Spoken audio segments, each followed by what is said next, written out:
Welcome to the Cancer Interviews Podcast, where we are sharing the cancer journey together through interviews with ordinary people whose lives have somehow been impacted by cancer. And now today's host, former prostate cancer patient who underwent successful brachytherapy treatment, also known as SEEDS, and very grateful cancer survivor, Bruce Morton. Greetings and welcome to the Cancer Interviews Podcast. I'm your host, Bruce Morton. Each person forced to go through a cancer journey has their own way of reacting to it. Our guest on this episode not only survived breast cancer, but she chose to be proactive in the fight against it. She is Allison Hancock of Tigard, Oregon. She's the executive director of the Breast Friends Cancer Support Network, and she's here to tell her story. Allison, welcome to Cancer Interviews. Hi, Bruce. Thank you so much for inviting me to be on your show. Well, we always like to start from the same place, Allison, and that is to find out a little bit more about you exclusive of your involvement with cancer. So if you would, tell us a bit about where you're from. We already know what you do for work, and we're going to hear more about that, but where you're from, and when time allows for fun, what you like to do for fun. Okay, thank you, Bruce. I am married. I've been married to my husband, Mark, for 28 years. And as Bruce said, we currently reside in Tigard, Oregon. I am originally from the South. I grew up in Texas, moved to Connecticut in 1999, and both of my boys were born there. I have two boys, Josh, who is a senior at Oregon State University, and Jeremy is a sophomore at Oregon State University. And in my free time, what I enjoy doing, I enjoy hiking. I enjoy exploring the beautiful coast here in the Pacific Northwest. I also enjoy gardening and photography and crafting. Well, in Oregon, you're in a great place to do all of that. Now, I want to ask about your life prior to your diagnosis. Could you say that prior to your diagnosis, you were in good health? Yes, I was. Prior to my diagnosis, I was enjoying life. I had my boys were 3 and 4 years old at the time. I was, being a mom, taking them to play groups, getting them involved in preschool. And then my life changed in a blink of an eye. I was diagnosed with breast cancer in 2004, and it came really out of the blue. I had gone in for my yearly exam, and the doctor had felt something on my breast, and she recommended me to go get a mammogram and an ultrasound, which I did. And I went to the mammogram. It didn't show anything, so they recommended doing the ultrasound, and still they couldn't pick up anything. And at that time, the doctor said, well, since it's not showing anything there, let's wait and see if it could be hormonal. I was 40 years old at the time, and so I waited 3 months. It was still there, so we decided to have a biopsy. They went in and took out the tumor. And when they took out the tumor, they ended up going through the pathology report, and it ended up being cancerous. So at 40 years old in 2004, I was diagnosed with invasive breast cancer. It was stage 2B, and my life was forever changed that day. Allison, it's not a question of whether it's a good day. It's obviously a bad day when you or myself or anybody is diagnosed with cancer. But I am guessing that multiple thoughts went through your head when you first got that news regarding the present and the future. What are the things that went through your mind once you got that very bad news? Some of the things that went through my mind is, will I be here for my boys? They were 3 and 4 at the time. They were toddlers. They were, getting ready to go to preschool. And the thought occurred to me, will I be here? Will I be here to see them graduate high school, graduate college, be involved in their everyday life? What will my husband do if my treatment doesn't work?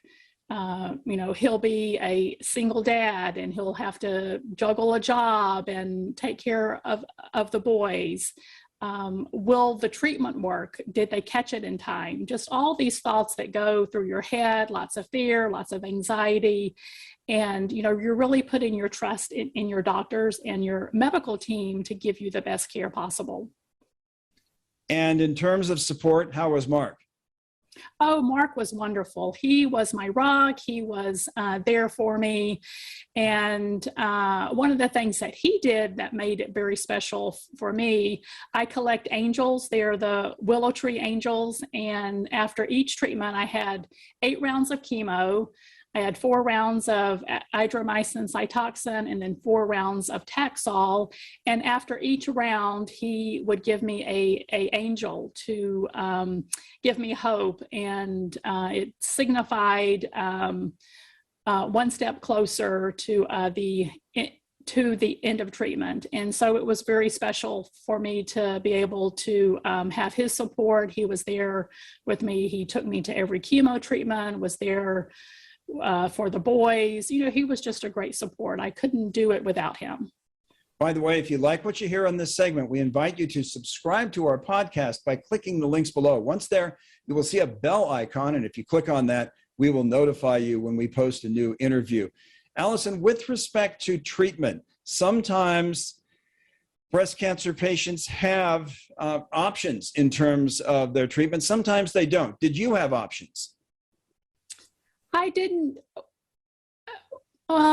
Did I have options? I guess I did have options. I did have the option of doing a lumpectomy or a mastectomy. Based on my particular diagnosis, I chose a lumpectomy. Went in and had a lumpectomy with chemo and radiation. And so I do not have the experience of going through a mastectomy where, they take the breast and you no longer have a piece of your body. So for me, I was able to, my treatment was very successful with a lumpectomy. And are you glad you went, in retrospect, are you glad you went that route? Yes, I do. Yeah, I'm very happy with my surgeon who I had and all of my treatments. I had great care and a great support network. Chemo, what was the toughest part of it for you? The toughest part of chemo for me was just the energy. Having toddlers at home, having to be there with them, they're very active. And for me, having to slow down and know that I couldn't keep up with them.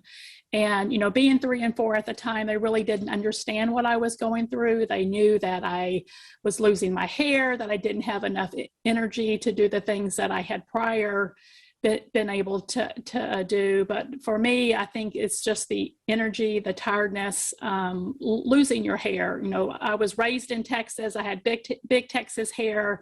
And the biggest part for me was losing my hair. I felt like I lost a piece of my identity.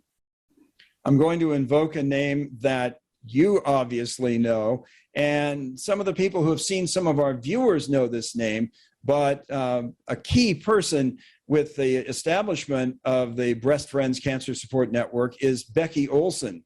And when we interviewed Becky and the subject of hair loss came up, she brought out a story of how she addressed it with a certain degree of sense of humor. Is that possible, or is it just so traumatic that there's nothing funny about it? For me, it was traumatic when it happened. My diagnosis happened in November of 2004. I had treatment, during Christmas. And for me, my mom had passed away a year prior to my diagnosis. And so my dad was with us visiting. And I remember sitting in my bedroom on Christmas Day and my hair was falling out. And I wanted to be there for the pictures to make sure that everything looked, pristine on Christmas Day. And then I just decided to shave off my head on Christmas Eve or Christmas evening, just because it was traumatic, just feeling the clumps of hair coming out. There wasn't anything funny or humorous at the time, but looking back, I exhibited a different side of myself. I wasn't really a hat person, but I became a hat person, and my friends, brought me some really cute hats, and so I could wear those. Well, your hair looks great now. Are you still a hat person? No, I'm not. Now let's talk about other phases of chemotherapy. I've been told by people who have gone through it that food tastes terrible because it tastes like metal or something like that. But in terms of your appetite and in terms of what eating was like, what was that like? For me, usually I hear women gain weight during chemotherapy because of all the drugs. But for me, I actually lost weight. And I don't think that was because of my eating. I still enjoyed eating. I craved salty foods more than I did anything else. But you definitely have that metal taste, especially after, the first few days of chemo. It wears off, but after the first few days of going through chemotherapy, really nothing really tastes good. But for me, those salty foods, tasted the best. You mentioned the angels and the 8 treatments. So there must have been a day when you had accumulated an 8th angel. And I'm guessing at that point, you might have felt like you were getting the upper hand on cancer. What was that like? For me, it signified that it was the end of, putting my body through so much pain. With the chemotherapy, you lose, all of your hair, your nails start deteriorating, and you just don't feel like yourself anymore. And so being able to check off that I made it through 8 rounds of chemo, just was a really enjoyment day. You ring the bell and it signifies the end of a long treatment. Another aspect of chemo, and everybody I've spoken to who has undergone chemo says pretty much the same thing, and that is about chemo brain and your ability to remember things and process things. Did that become a factor for you? It did. I would be having a conversation and I would try to get out a word and I couldn't remember what that word was. And then that person who I would be talking to, noticed that I was, acting different and strange. And I said, oh, it's the side effects of chemo. Eventually that wears off and you're able to, retain your knowledge again. But also as you get older, you sort of start losing your memory or your words. So it's just interesting to be put in that situation. I have also heard from people who have undergone chemotherapy that as grueling as the routine was, once it's behind them, everyone I've asked this question of, and you might be in their category, perhaps not, but they've all said, in retrospect, they're glad that they underwent chemo as a way of getting the upper hand on cancer. Would you agree? Yes. I put my faith and trust in my medical team to give me the best care. And if chemotherapy was going to eradicate the cancer, take care of any lingering cancer cells after my tumor was removed, I was all for that. I want to move on to another phase and at the same time trot out another name that you know well, but a woman who is part of the Breast Friends family and a friend of Cancer Interviews is Michelle Beck. And on one of her podcasts, she talked about a phase of the cancer journey that perhaps doesn't get talked about enough. But Michelle said that the whole notion of survivorship brings with it its own set of challenges. Would you agree? Yes. Excuse me, I have a tickle in my throat. Yes, once you're done with treatment, everyone thinks that everything's going to be back to normal. But that's not the case, because after you go through your regimen of chemotherapy and radiation, depending on what type of cancer you had. Mine was hormone positive. I had to be on a aromatase inhibitor, which takes care of any lingering cells. And so with that AI that I was on, being 40 years old, I felt like I was 80. There were a lot of joint pain, a lot of muscle pain, but I knew that in order for me to kick cancer, I needed to be on this drug. And so you may be looking great on the outside, but on the inside, your body is still struggling to repair itself and to get back to a normal state. How tough was that?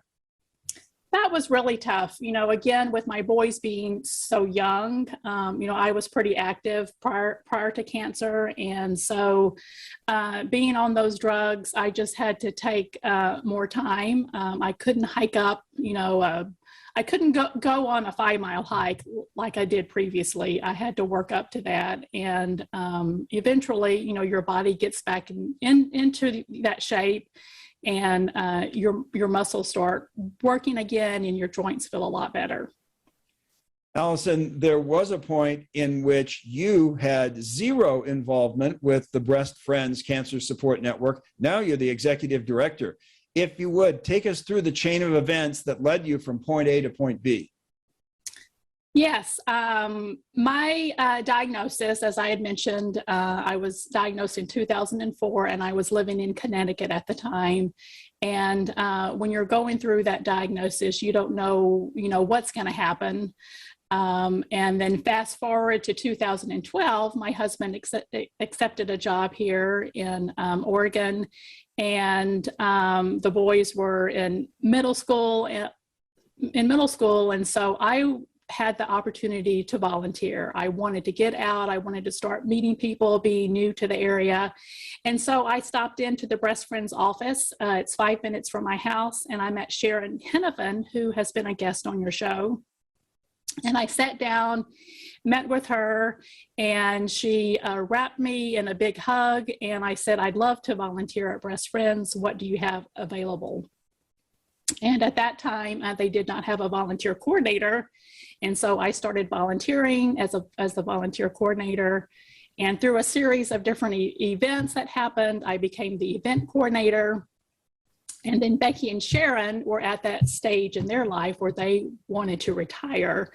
And so they were looking at someone who could take over for them and continue to build on that legacy that was built. And so they had asked me if I was interested. I said yes. And in 2018, I became the executive director of Breast Friends. And what are those responsibilities like? How tough can they be? They were really tough in the beginning, just getting your feet wet and settled in getting sponsorships, being a nonprofit. All of the funding that we receive, comes from sponsorships, donors, and the community. So it's building those community relationships. It's being able to share with the community about the resources that we provide to women who've been impacted with breast cancer, and also leading a team. I'm a full-time employee at Breast Friends, and we have 4 other employees who are all part-time. And so it really takes a team to work together and to build up our programs and the support. There are going to be some people listening and watching who prior to this interview had never heard of Breast Friends. So if you would, tell us about some of the things that Breast Friends can do for those who become involved with it. When Breast Friends was started, it was co-founded by Becky and Sharon Hennepin, and we're in our 22nd year. And during that time in 2000, there wasn't a lot of support for women who are going through breast cancer. And so with their own experience of being diagnosed, they saw that there was a void. There wasn't a emotional support for women. And so they set out to create this amazing organization to offer support, services and programs to women who are navigating their breast cancer journey. And currently, our programs have expanded and grown. We have a variety of different programs to be able to get that support through our support groups, through our breast cancer support network radio podcast that's available on all your favorite podcast channels. There's over 300 episodes that people can go and listen to, and a variety of topics, which not only help the cancer patient, but can help her family and friends to how to be a better support care person for that individual. We have workshops. Because of COVID, we really branched out and did a lot of Zoom meetings. And so that opened up a huge opportunity to support women, not only in the Portland metro area, but also all across the United States. She is Allison Hancock of Tigard, Oregon, and she's the executive director of the Breast Friends Cancer Support Network. And Allison, for those who are not in Metro Portland, because that's where you are, some of the things on the website, you've gone into that in some detail, but if you would enumerate some of the other things that people who go to your website can gain from going to it. And before we go any farther, if you would give us your web address. If you go to Breast Friends, www.breastfriends.org, you can reach our website. And on the website, there's a variety of different ways that you can connect. As I had mentioned, we do have Zoom workshops that are still going on. And so those are really important to be able to give you the opportunity to connect with other women who have walked in those shoes of going through a cancer diagnosis. And we also have our Breast Friends podcast. And we also have some tools, tips and tools. There's some brochures that are really helpful on giving them to family and friends on how to be a better caregiver, how to help you through your journey. There's one brochure on when mom has cancer, and it talks about, talking to your children about your diagnosis and letting them know that it's not their fault, that you're there, and that you will, get better through the treatments. And we also have resources. We have a mentorship program. So if you are in an area that you don't have support, please feel free to reach out to us through our website, and you can connect to another woman who's gone through that cancer journey, and we can answer questions. We can be a friend to you during your time. Allison, you were not there when the idea for Breast Friends was hatched, but I think you probably have an idea of the scope of the services that were offered at that time. And obviously, because you're the one in charge, you know what the scope is now, and it's much bigger than it was when Breast Friends was first established. So my next question to you is, I suspect there is vision for further growth at Breast Friends, some things that you're not doing now, but you hope you can be doing in the years to come. What things might fall in that category? Yes, a couple of things that are, on our top of mind for strategic planning as the board and I are looking at growing. One of them is to be visible, be out there in the community, and to give resources to not only the woman going through cancer, but also her partner, her family members, her coworkers, and also being able to train others to be a mentor, how you can be a friend to another person who has gone through cancer, and to support and encourage them. And also how to talk to not only your friends and family, but also to your coworkers and to your employees and employers on what it's like going through cancer, and give them some tools and training on how to be a better employer to their employee. Allison, we're going to wrap up now, and I want to take the scope of this question and broaden it. Let's imagine that you have encountered somebody who is on a cancer journey, any cancer journey, breast cancer, kidney cancer, brain cancer, et cetera, et cetera. And here you are, you're in charge of a support group. By way of extolling the virtues of involvement with a support group, what would you tell that person who's been freshly diagnosed?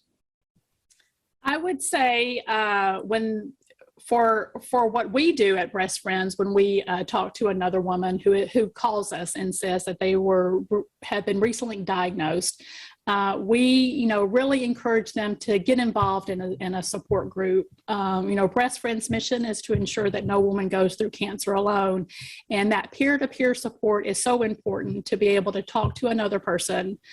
Your friends and family are great; they're able to support you and to give you support with meals, with childcare.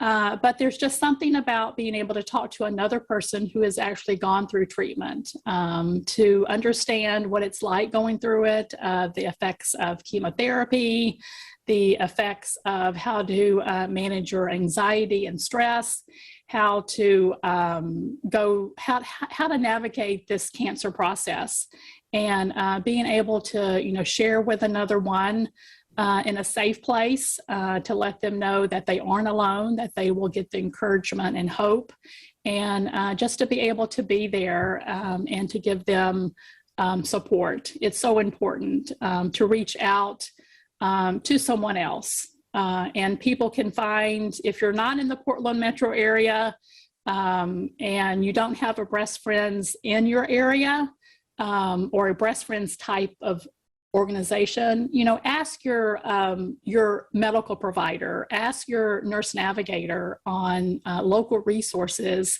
that can help you connect to another support group.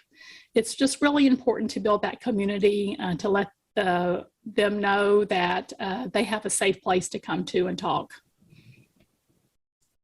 Allison Hancock, thank you very much. We really appreciate your sage advice, your inspiring story. And just one more time, if you would share with us the web address for Breast Friends.